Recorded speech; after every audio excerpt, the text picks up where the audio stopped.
What do you say to those viewers that don't pursue their dreams and are locked in their careers because they are too afraid to take risks and pursue something meaningful? Well, the first thing I would say is, well, you should be afraid of taking risks and pursuing something meaningful. But you should be more afraid of staying where you are if it's making you miserable. It's like the first thing you want to do is dispense with the idea that you get to have any permanent security outside of your ability to contend and adapt. It's the same issue with children. It's like you're paying a price by sitting there being miserable. And you might say, well, the devil I know is better than the one I don't. It's like, don't be so sure of that. The clock is ticking. Yeah, and if you're miserable in your job now and you change nothing, in 5 years you'll be much more miserable and you'll be a lot older. But isn't it a luxury to pursue what is meaningful? Our viewers have mortgages, they have children, they have payments and loans. It's a luxury to pursue because we lack the resources. Well, I don't remember now, I'm not talking about what makes you happy. It's a luxury to pursue what makes you happy. It's a moral obligation to pursue what you find meaningful. And that doesn't mean it's easy. It might require sacrifice. If you need to change your job too, let's say you have a family and children and a mortgage, you have responsibilities. You've already picked up those responsibilities. You don't just get to walk away scot-free and say, well, I don't like my job, I quit. That's no strategy. But what you might have to do is you think, well, this job is killing my soul. All right, so what do I have to do about that? Well, I have to look for another job. Well, no one wants to hire me. It's like, okay, maybe you need to educate yourself more. Maybe you need to update your curriculum vitae, your resume. Maybe you need to overcome your fear of being interviewed. Maybe you need to sharpen your social skills. Like, you have to think about these things strategically. If you're going to switch careers, you have to do it like an intelligent, responsible person. That might take you a couple of years of effort to do properly. When you say pursue something meaningful, is it important to have a vocation? I think it's more important to have an ethos, an ethic. So I have a program, for example, called the Future Authoring Program, which is a writing program that enables people to develop a vision for their life and then to develop a strategy. And so it's based on the idea, imagine that, and it's an extension of the ideas in the book, or at least something along the same lines. The first thing that you want to do is figure out, imagine you were taking care of yourself, like you were someone you cared for, which is rule number 2, by the way, essentially. Then you should figure out, well, if you could have what you needed and wanted, what would it be? What sort of friends would you have? What would your family relationships look like? How would you conduct yourself with your children? How would you educate yourself? You need to think through how it is that your life could be properly arranged if you had that ability.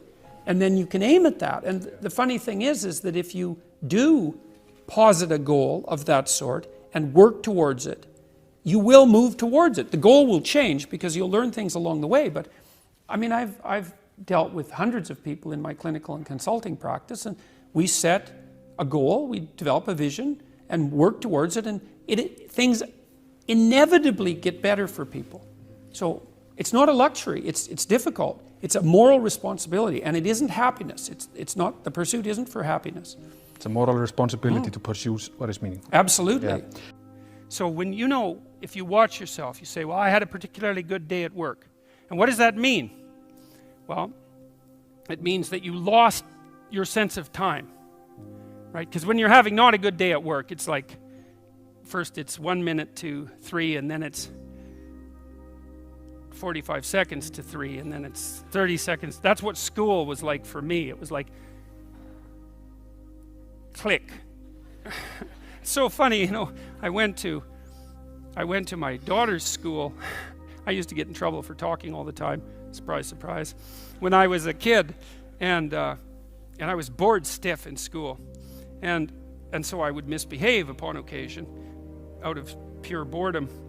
And about 21 years ago, I went to my daughter's school to sit for a class. It was about an hour long, and I was sitting there, and the teacher had all the kids on the floor and was having some of the kids read to the others, and some of the kids who were reading couldn't read at all.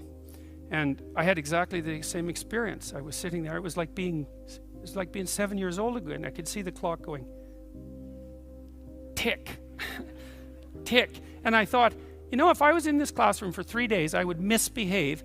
40 years old, I would misbehave exactly like I did when I was 6. No. Well, that's no place to be, right? Because you don't want to be in a place that's stultifying. You don't want to be in a place where there's no challenge. You might even quit your job if there's no challenge. Say, well, that's a good job. It gives you security. And you think, God, I can't stand this. It's eating away at my soul. It's all security and no challenge. So why do you want to challenge?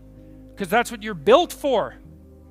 That's what you're built for. You're built to take on a maximal load, right? Because that's what strengthens you, and you need to be strong because life is extraordinarily difficult, and because the evil king is always whittling away at the structure of the state, and you have to be awake and sharp to stop that from happening so that you don't become corrupt, and so that your family doesn't become corrupt, and so that your state doesn't have to become corrupt. You have to have your eyes open and your wits sharp and your words at the ready, and you have to be educated, and you have to know about your history, and you have to know how to think, and you have to know how to read, and you have to know how to speak, and you have to know how to aim, and you have to be willing to hoist the troubles of the world up on your shoulders. And what's so interesting about that, so remarkable, and this is something that's really manifested itself to me as I've been doing these public lectures. I've been talking about responsibility to people, which doesn't seem to happen very often anymore, and the audiences are dead quiet.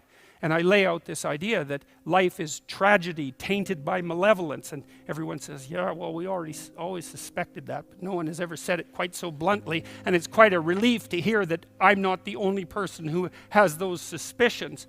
And then the second part of that is the better part, and it's the optimistic part, which is, despite the fact that life is a tragedy tainted by malevolence, at every level of existence, there's something about the human spirit that can thrive under precisely those conditions if we allow that to occur.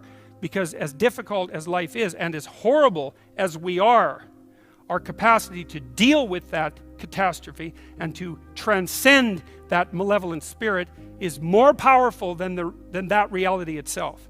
And that's the fundamental issue. I think that's the fundamental issue of the Judeo-Christian ethic, with its emphasis on the divinity of the individual.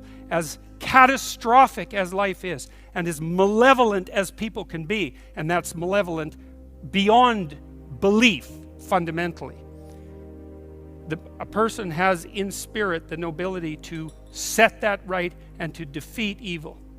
And that more than that, and that the antidote to the catastrophe of life and the suffering of life and the tragedy of life that can drive you down and destroy you is to take on exactly that responsibility and to say, well, there's plenty of work to be done, and isn't that terrible?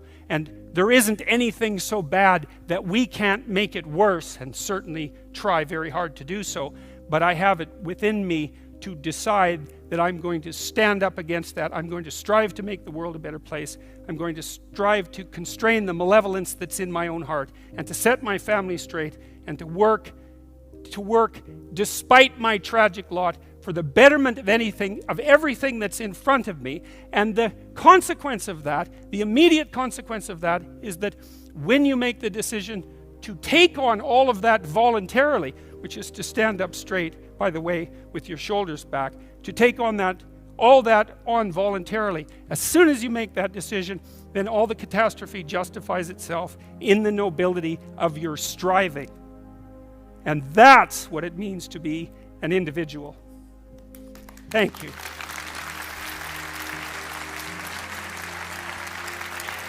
When I was 25 or so, I probably weighed about 138 pounds. I smoked like a pack of cigarettes a day. I drank tremendous amount of alcohol. I was from northern Alberta, this rough little town up in northern Alberta called Fairview, and there were long winters there, and my friends were heavy drinkers, and most of them dropped out of school by the time they were 15 or 16, went off to work on the oil rigs, and it was a rough town, and we drank a lot. I started when I was 14, and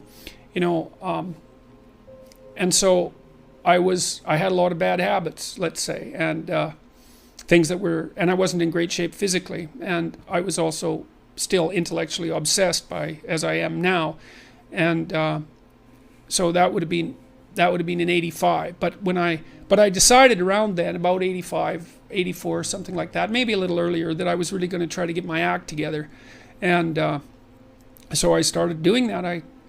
First of all, I I quit smoking.